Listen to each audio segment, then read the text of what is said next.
Hey guys, welcome back to another episode of Combat Insiders. Heading back to the lab, got to get in front of the computer. We have a big one today.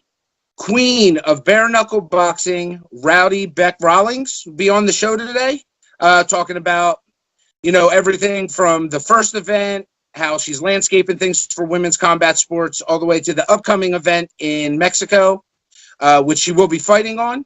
She has also been kind enough to donate a little something to her fans. So everybody watching this video, go smash that subscribe button. Everybody that hits it will be in a drawing. Miss Rawlings is being kind enough to send out some signed merchandise to the people who watch the video. About to go get set up, and the next time we cut back in, it'll be me and Rowdy Bec.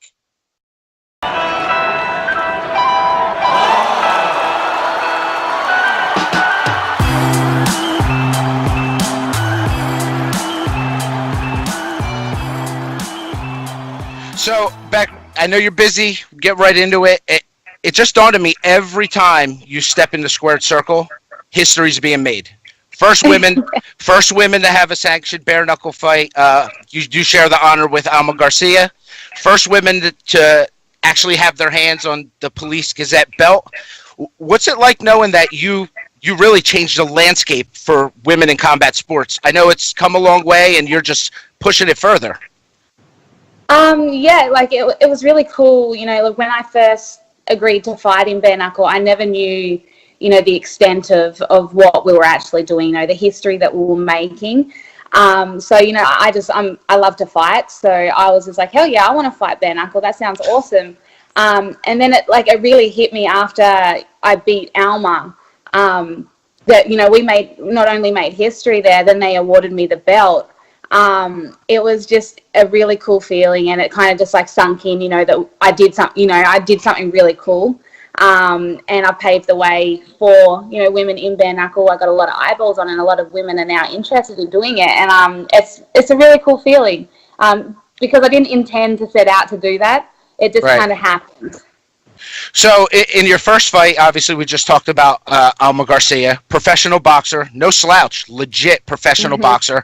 I'm not taking anything away from her, but you kind of dispatched her in a professional boxer fashion. I mean, they stopped the fight between round 2 and 3 because of the doc. You guys shook hands, and everything was good after that. But was it the result you expected? I know you said you wanted boxers to test yourself, but did you think it was going to go down like that? It was essentially a flawless fight on your end. I wanted to set out to fight boxers and to test my skill set against boxers, just, because I'm an MMA girl. A lot of boxers don't really respect MMA fighters and their boxing and their hands. So I kind of, set out to wanting to test myself against them and prove that I can box. That was my, I liked that I got matched up against Alma, and she's a good boxer. And definitely I think the fight went exactly how I thought it was going to go, exactly how my coach thought it was going to go. We've been working hard on a lot of this stuff just for MMA. And then when this came along, we just, pulled out obviously some techniques that you're not allowed to use, but it all kind of just carried on and rolled over into the bare knuckle boxing. So yeah, we were definitely, confident in my skill set, and we always knew what I could do in there. It was just about a matter of time of, proving it to everyone else and showcasing it on the world stage, like bare knuckle fighting championships. So, yeah. Real quick about your boys, I know you said the belt weighed about as much as they did, and they had to share it. Is there little mini fights going on in the house over who gets the belt tonight or tomorrow?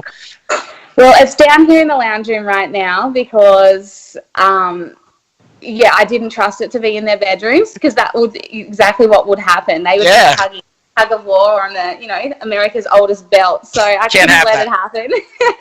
I guess when I defend it next, hopefully I get another one. I'm not sure how that works, but then I'll have 2 if it works that way. Have one each, right? Yeah. So I kind of want to touch on your second fight with Britain Hart.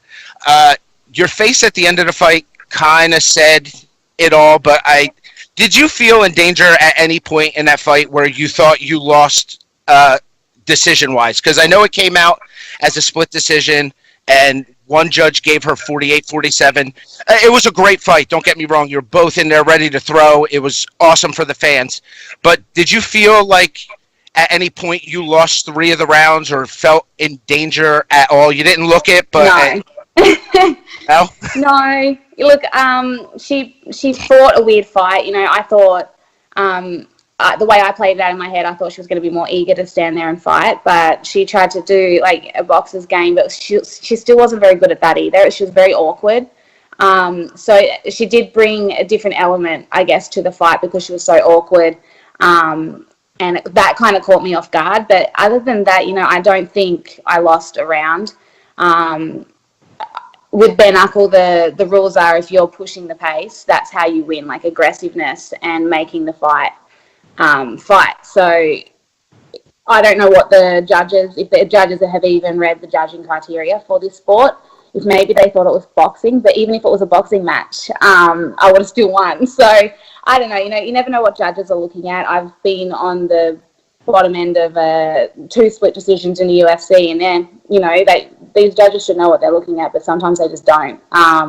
So, you know, when they called out the split decision, I was like, oh, here we go. Like your face kind of said it all. If you go look at the video, your face was, I don't want to say blank stare, but you were just like, I'm not sure what's happening right now. Yeah, I was just like, this is ridiculous. But, you know, she put up a good fight. She went out there and did what she wanted to do, you know, so, and we went the distance. That kind of annoyed me too, you know, I don't like going to decisions. I feel like there's no closure. I like to finish the fights and take it out of the judge's hands, but, you know, she was a tough girl, so sometimes it's, you know, it's easier said than done. Well, that kind of brings up there's a weird dynamic right now where you are in bare knuckle. So there's essentially 5 guaranteed fighters. You know, Britain Hart went the distance. No matter how the fight went, in the record books, it shows a split decision. So obviously, she wants another shot. Then at the last event, and obviously you follow social media, you know, Christine Fiera is calling for you as well. You know, because she kind of dispatched Jennifer Tate with authority. So you probably have the biggest target on your back in women in combat sports now, which you seem to be okay with.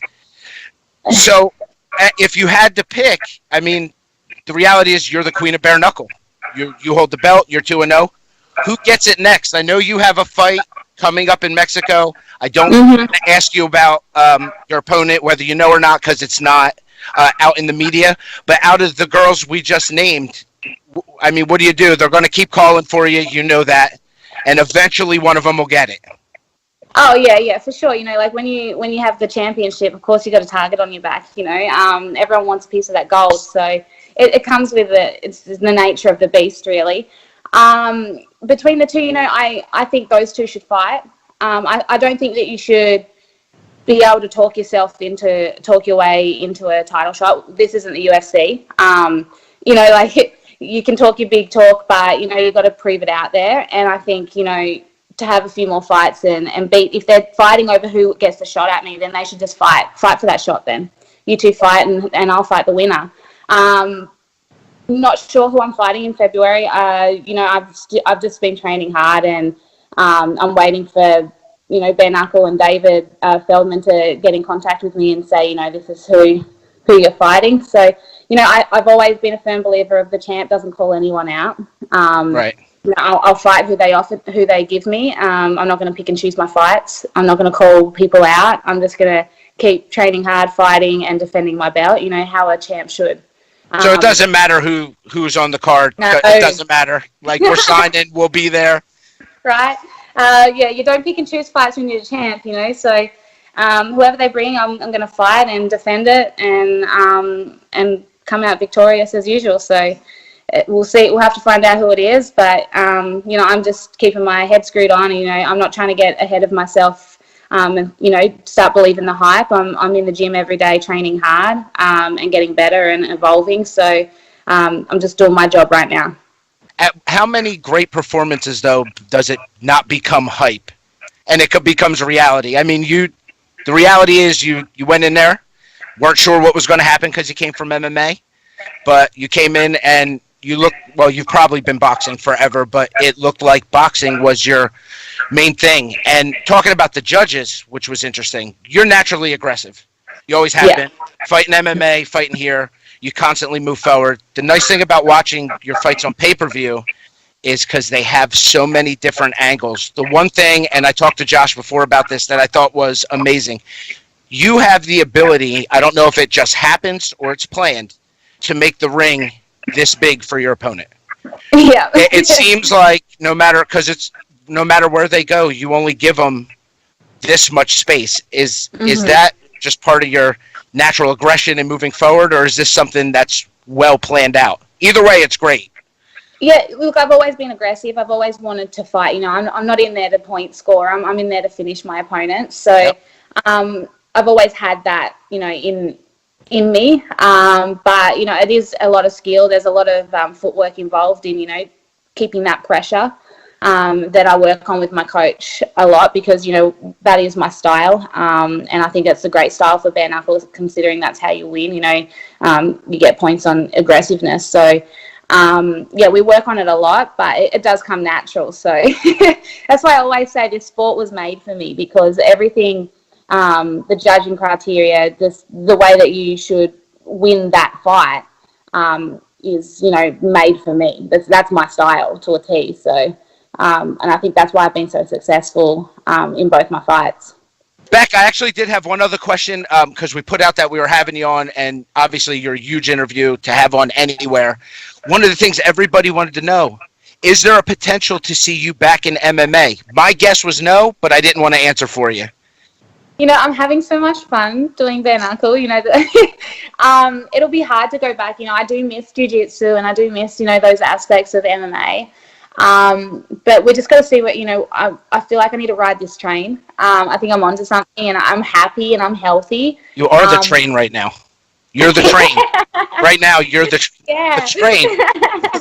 I can't derail the train just yet. So, yeah, I'm going to focus on just bare knuckle right now. But, you know, it's never out of the picture. I'd love to fight for Invicta again. I had so much fun fighting for them. They're such an amazing organisation. Shannon Knapp's just great to deal with. So, you know, if I was to go back to MMA, it would be for Invicta. I don't think I would, you know, want to go to Bellator or, you know, Ryzen or anything like that. You know, I think I'd want to go back to Invicta. So, you know, it could happen. And yeah, you know, like my coach is still wanting me to do jiu-jitsu and stuff, just to stay fresh and keep it, you know, fresh in the mind. So we'll see what happens. We want you to stay bare knuckle. We want you to stay bare knuckle. That's it. Yeah, I don't think they're going to get rid of me out of bare knuckle that easy. No, it's just wild how you were part of the first one. And I've said this a million times. And when the event came out, it was like, all right, we're going to watch it. And all right, we have a big name in there and we hope it works. But nobody knew. Nobody knew if it was going to take. And now it's coming up on the fourth show. And this is all I see in my news feed now, which is great because it's new and fresh. And I guess the final thing, and I've heard you answer this before, but it's just wild to me. You've been hit with boxing gloves on. You've been hit with MMA gloves on. You've been hit with no gloves on. How is there that much of a difference with an MMA glove compared to bare knuckle, or it's kind of all the same? I know you did say when you land, you feel it. Yeah. Yeah. But that's the biggest difference. I think when you're punching and especially when I clinched with Alma and just fed her chin, that's when I banged up my hands and I felt them actually within the fight. I normally don't really feel pain in a fight. Everything just hits you afterwards once the adrenaline leaves. But I actually felt it when I punched her. I was like, oh, that's different. Like I've never really noticed pain in there. So that was the biggest thing I took from it. But yeah, to get punched, it's really not that much different. It's stingy and snappy, you know, it's not like a big thud with big gloves on. I think the biggest difference is your distancing and range. It varies a little bit, you know, without the wraps and even just a little bit of the 4-ounce gloves. It does give you a little bit different range. So that's probably the biggest difference I find, is getting that distancing and the range and being able to catch and block bare fists is a lot different. And I think, you know, that's where I really shine in there. Are the money makers all healed up? They're all good to go. Look at that. No swelling, no nothing. No, nothing. Well, Beck, if you have anyone that you want to shout out, say thank you to, the floor's yours. Please go ahead. You should shout out your tattoo artist, whoever that Yes, may my be. tattoo artist. You know, I always take photos and I tag like my sponsors and stuff in it, and I always forget my tattoo artist because it's like not a piece of clothing. It's like I forget I even have tattoos. Let's So, yeah, take shout out care to of my them tattoo now. artist. Who is it? Who is Adam it? Hines at Final Haven Tattoo Studio There you in go. Underwood. So yeah, he's been looking after me since before I was with Invicta. Isn't that nuts? So he's been my longest standing sponsor. So it's pretty All cool. right. Yeah, Yeah, seriously. I told him I would bring the belt in for him to see, and I haven't been in there. And I'm like, I've got to stop being a pussy and book a tattoo. But they hurt. Are you serious right now? You Yeah. fight with no gloves on, but the tattoo hurts?